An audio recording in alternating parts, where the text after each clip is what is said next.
ईश्वर Hindi 1 to 1 पर एक बार फिर से आपका स्वागत है। जमा करना, अब ये हैंड का इस्तेमाल करके जमा करने को कैसे कहेंगे इंग्लिश में? वेल, बहुत आसान है।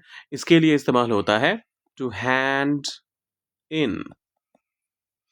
अब इस्तेमाल भी देख लेते हैं साथ-साथ, लेकिन उसके पहले ईश्वर हिंदी 1 to 1 को अगर आपने अभी तक सब्सक्राइब नहीं किया है तो फटाफट से कर दीजिए।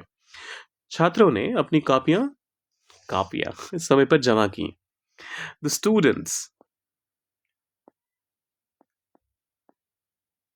छात्रों ने, so the students handed past handed in their papers exactly। Copies मत कहिएगा। कॉपी मतलब जब आप इंग्लिश में कहते हैं, हिंदी में तो बहुत कॉमनली हम किसी भी नोटबुक को, किसी भी चीज जिस पे लिखते हैं उसे कॉपी कह देते हैं, लेकिन इंग्लिश में इसका मतलब होता है किसी चीज को एक जगह से कॉपी करना।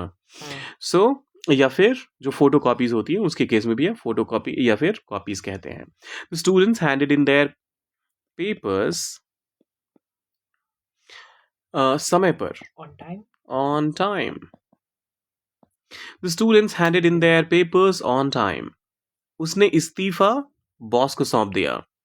He handed in his resignation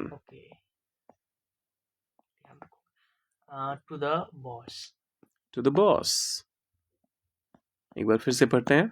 He handed in his resignation to the boss। He handed in his resignation to the boss। He handed in his resignation to the boss।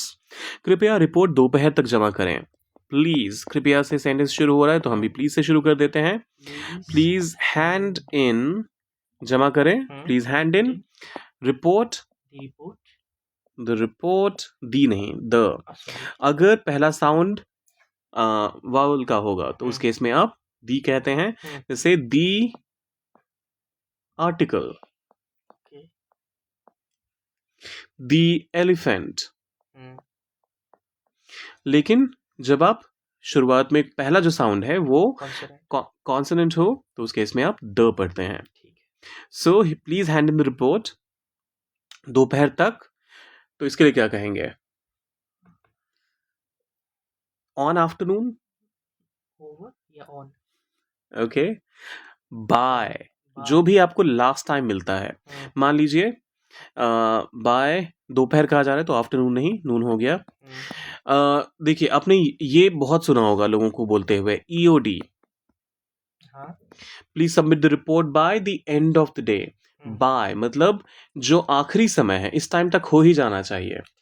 जो स्टूडेंट्स एग्जाम्स का form भरते होंगे उन्होंने देखा होगा, students need to submit their forms by this date.